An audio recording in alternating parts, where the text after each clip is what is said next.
എന്നെ ഭയങ്കരമായിട്ട് ടച്ച് ചെയ്തൊരു സംഭവമാണിത്. ഇമാം അഹമ്മദ് ബിൻ ഹംബൽ ഒരിക്കൽ സിറിയയിലേക്ക് യാത്ര ചെയ്യാണ്.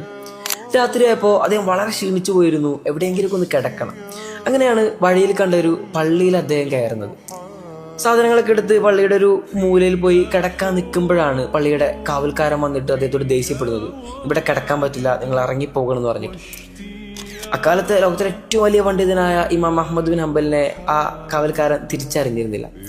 അങ്ങനെ അദ്ദേഹം സാധനങ്ങളൊക്കെ എടുത്ത് വന്ന് പള്ളിയുടെ പുറത്തുള്ളൊരു സ്റ്റെപ്പിൽ പോയി കിടന്നു. അദ്ദേഹം വീണ്ടും ഇത് കണ്ടു. അദ്ദേഹം വന്നിട്ട് ആ സാധനങ്ങളൊക്കെ കാലുകൊണ്ട് തട്ടിത്തെറിപ്പിച്ചിട്ടിട്ട് ദേഷ്യപ്പെടുകയാണ്, നിങ്ങൾ ഇവിടുന്ന് ഇറങ്ങിപ്പോകണമെന്ന് പറഞ്ഞിട്ട്. അപ്പോൾ പള്ളിയുടെ തൊട്ടപ്പുറത്തുള്ള ഒരു കടക്കാരൻ ഇതൊക്കെ കണ്ടു നിൽക്കുന്നുണ്ട്. അദ്ദേഹം ഇവരെ തൻ്റെ കടയിലേക്ക് കൂട്ടിക്കൊണ്ടുപോയി, നിങ്ങൾക്ക് രാത്രി ഇന്ന് ഇവിടെ താമസിക്കാമെന്ന് പറഞ്ഞിട്ട്.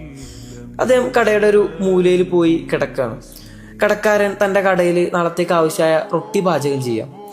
പക്ഷെ അപ്പോഴൊക്കെ അദ്ദേഹം ഇങ്ങനെ ഇസ്തിഗ്ഫാർ ചൊല്ലിക്കൊണ്ടിരിക്കുന്നുണ്ട്.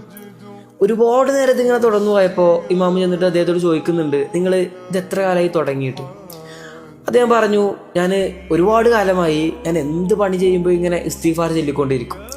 അതുകൊണ്ട് തന്നെ റബ്ബൻ്റെ എല്ലാ പ്രാർത്ഥനയ്ക്കും ഉത്തരം തന്നിട്ടുണ്ട്, ഒരു പ്രാർത്ഥന ഒഴികെയാണ്. ഇത് കേട്ടപ്പോൾ ഇമാമിന് വളരെ ആകാംക്ഷ. അദ്ദേഹം ചോദിക്കുന്നുണ്ട്, എന്താണ് ആ ഉത്തരം കിട്ടാത്ത പ്രാർത്ഥന?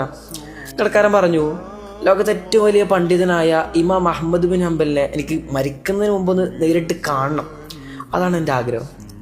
ഇത് കേട്ടതും ഇമാം അഹമ്മദ് ബിൻ ഹംബൽ തങ്ങൾ അവിടെ ഇരുന്നിട്ട് കരഞ്ഞു പോവാണ്.